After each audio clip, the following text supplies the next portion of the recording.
अस्सलाम वालेकुम dear students, class 10th। कैसे हैं बच्चे? उम्मीद करता हूँ आप लोग ठीक होंगे। आज का हमारा टॉपिक है ripple tank, class 10th physics. तो रिपल टैंक हमारे पास क्या है? रिपल टैंक एक ऐसी डिवाइस है जो कि वाटर वेव्स प्रोड्यूस करने के लिए इस्तेमाल की जाती है। Ripple tank is a device to produce water waves and to study their characteristics। कि वाटर वेव्स को प्रोड्यूस करने के लिए हम एक डिवाइस यूटिलाइज करते हैं, उसका नाम है रिपल टैंक। और जो वेव्स उस वाटर के ऊपर जो वेव्स प्रोड्यूस होंगी उनकी कैरेक्टरिस्टिक्स को डिस्कस करने के लिए भी इसको हम क्या करते हैं? यूटिलाइज करते हैं। तो ripple tank is a device to produce water waves and to study their characteristics, और उस वेव्स की जो कैरेक्टरिस्टिक्स हैं उनको स्टडी करने के लिए भी इसको इस्तेमाल किया जाता है। तो सबसे पहले हम इसका ऑपरेटर्स देखेंगे कि ऑपरेटर्स में हमें कौन कौन सी चीज़ें ज़रूरत पड़ेगी। इस रिपल टैंक को कंस्ट्रक्ट करने के लिए, बनाने के लिए हमें किन किन चीज़ों की ज़रूरत पड़ेगी, वो हमारे पास ये ऑपरेटर्स दिया हुआ है। तो पहले नंबर पे हमारे पास होना चाहिए रेक्टेंगुलर ट्रे। रेक्टेंगुलर ट्रे पहले नंबर पे हमारा होना चाहिए। ये हमारे पास दिया हुआ ये एक रेक्टेंगुलर ट्रे है, और इसकी जो बॉटम साइड है वो किस चीज़ की होनी चाहिए? ग्लास की होनी चाहिए, शीशे की होनी चाहिए। एक रेक्टेंगुलर हमारे पास क्या होगा? ट्रे होगा, just like as a table. जो हमारे पास टेबल है इस फॉर्म में, रेक्टेंगुलर फॉर्म में एक टेबल होगी, और उसकी जो बॉटम साइड है हमारे पास वो किसकी होगी? ग्लास की होगी। इसका मतलब है पहले नंबर पे हमारे पास रेक्टेंगुलर ट्रे होना चाहिए, दूसरे नंबर पे हमारे पास क्या होनी चाहिए? ग्लास होनी चाहिए, और उसके बाद थर्ड नंबर पे हमारे पास एक पावर सप्लाई भी होनी चाहिए, battery power supply. Number 4 lamp, ये पावर सप्लाई हमने दी हुई है। और नंबर 4 पे हमारे पास क्या होना चाहिए? एक ऊपर लैंप, उस रेक्टेंगुलर ट्रे के ऊपर एक लैंप हैंग होना चाहिए। एक लैंप को हम क्या कर देंगे? लटका देंगे for the purpose of light के पर्पज के लिए हम इसको यूटिलाइज करेंगे। Number 5 electric motor. एक इलेक्ट्रिक मोटर छोटी सी हमारे पास होनी चाहिए, और इसी तरह से एक वाइब्रेटर, या another name of vibrator is paddle, या पैडल भी हमें रिक्वायरमेंट होगी हमारी। तो ये हमारे पास 6 ऑपरेटर्स हैं, इनको हम यूटिलाइज करके हम क्या करेंगे? कंस्ट्रक्ट करेंगे रिपल टैंक को। तो ये हमारे पास क्या हो गई? एक रेक्टेंगुलर ट्रे हो गई, 4 इसकी लेग्स, और ये हमारे पास जो है, जो ग्रीनिश कलर में मैंने इसको शो किया हुआ, ये हमारे पास ग्लास है। और ये हमारे पास एक स्टैंड है, इस स्टैंड के ऊपर से 2 वायर हम लेके आएंगे पावर सप्लाई से, जो कि हमने इलेक्ट्रिक मोटर को देना है। इलेक्ट्रिक मोटर की ये पावर सप्लाई है, बटन जहाँ से हम इसको प्रेस करेंगे और जो ये मोटर है ये क्या हो जाएगी? ऑन हो जाएगी। और ये हमारे पास जो है रेड कलर में, ये हमारे पास है वाइब्रेटर पैडल, इसको ओसिलेटिंग पैडल भी कहते हैं। हम जैसे ही यहाँ से बटन इसका क्या करेंगे? ऑन करेंगे, मोटर ऑन हो जाएगी। जैसे ही मोटर ऑन हो जाएगी तो वाइब्रेटर क्या करेगा? वाइब्रेट करेगा। अब इसको किस तरह से प्लेस करना है? जो हमारे पास रेक्टेंगुलर ट्रे होगा उसमें हम पानी डालेंगे, वाटर पुट करने के बाद अब स्टैंड के ऊपर से हम पावर सप्लाई लेके आएंगे, और जो हमारे पास वाइब्रेटर होगा ये इस फॉर्म में है, वो लकड़ी का हो सकता है पैडल। अब इसके ऊपर हम क्या रखेंगे? एक मोटर, छोटी सी मोटर है, ये हमने प्लेस कर दी। इस वाइब्रेटर के ऊपर एक हमने इलेक्ट्रिक मोटर प्लेस कर दी। जैसे हमने मोटर प्लेस कर दी है, पावर सप्लाई हमने दे दी है, जैसे हम पावर सप्लाई के ज़रिए मोटर को ऑन करेंगे तो ये वाइब्रेट करेगी। जब वाइब्रेट करेगी तो नीचे से पैडल क्या होगा? वाइब्रेट करेगा। अब पैडल को क्या करना है?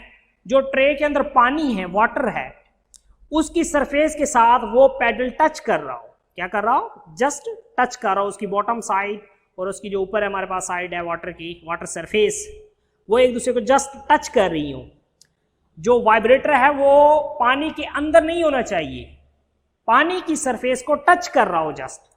तो ये जैसे ही वाइब्रेटर टच कर रहा होगा, तो जैसे ये वाइब्रेट करेगा तो वाटर डिस्टर्ब होगा, हमने प्रीवियस टॉपिक में हम पढ़ चुके हैं कि जैसे ही वाइब्रेटर क्या होता है, ऑन होता है, तो वाटर वेव्स प्रोड्यूस होती हैं। मीन वाटर को डिस्टर्ब करने से वाटर वेव्स प्रोड्यूस होती हैं। वाटर डिस्टर्ब होता है, उससे वेव्स प्रोड्यूस होती हैं और फॉरवर्ड डायरेक्शन में मूव करती हुई नजर आती हैं।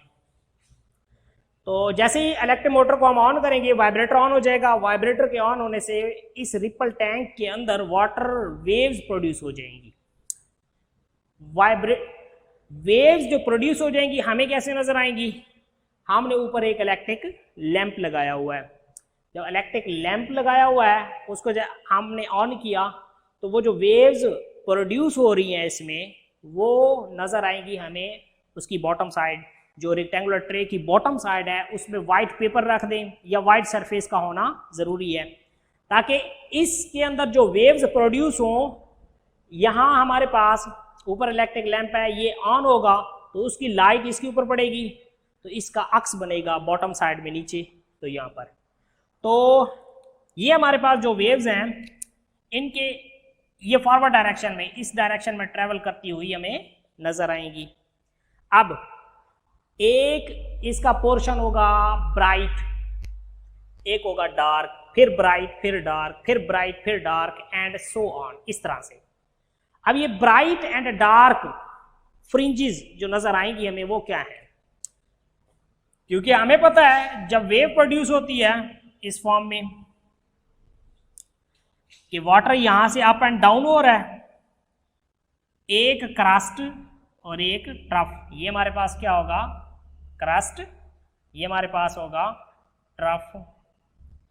क्रस्ट एंड ट्रफ, जो वाटर वेव्स प्रोड्यूस होंगी वो in terms of crust and trough produce होंगी, बट उनका वेव फ्रंट जो होगा, मीन वेव जो हमें नजर आएंगी वो प्लेन नजर आएंगी इस फॉर्म में, ठीक है।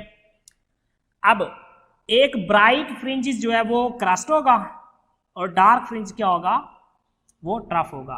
फिर क्रस्ट होगा, फिर ट्रफ होगा, फिर क्रस्ट होगा, फिर ट्रफ होगा।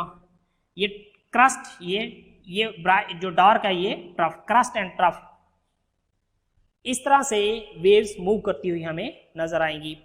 अगेन मैं इसको एक्सप्लेन कर देता हूं कि कंस्ट्रक्ट करने के बाद वाटर जो हमारे पास पैडल है वो जस्ट टच कर रहा हो किसके साथ? वाटर सरफेस के साथ। जैसे ये टच कर रहा होगा तो जैसे ऑन होगा तो वाइब्रेशन होगी। जब वाइब्रेशन होगी तो वेव्स प्रोड्यूस होंगी। जब वेव्स प्रोड्यूस होंगी तो वो अक्स इस लैंप के जरिए हमें नीचे नजर आएगा। तो इसमें हम क्रस्ट जो है वो ब्राइट फ्रिंज लेंगे और जो ट्रफ होगा वो डार्क फ्रिंज लेंगे। इसमें हमारे पास तीन कैरेक्टरिस्टिक्स हैं वाटर वेव्स की, फिर हम पढ़ेंगे। इसमें हम पढ़ेंगे reflection of wave, refraction of wave and diffraction of wave. तो पहले नंबर पे हम पढ़ेंगे रिफ्लेक्शन ऑफ वेव, कि वेव रिफ्लेक्ट कैसे होती है।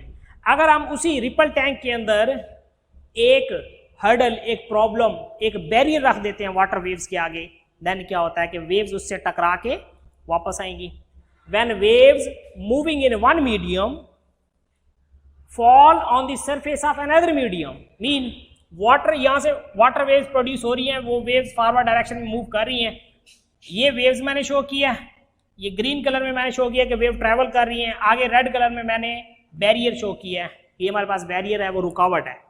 तो वेव जैसे इस बैरियर के साथ टकराएंगी, जितने एंगल के ऊपर इंसिडेंस होंगी उतने ही एंगल के ऊपर रिफ्लेक्ट होंगी, क्योंकि when waves moving in one medium fall on the surface of another medium, they bounce back into the first medium.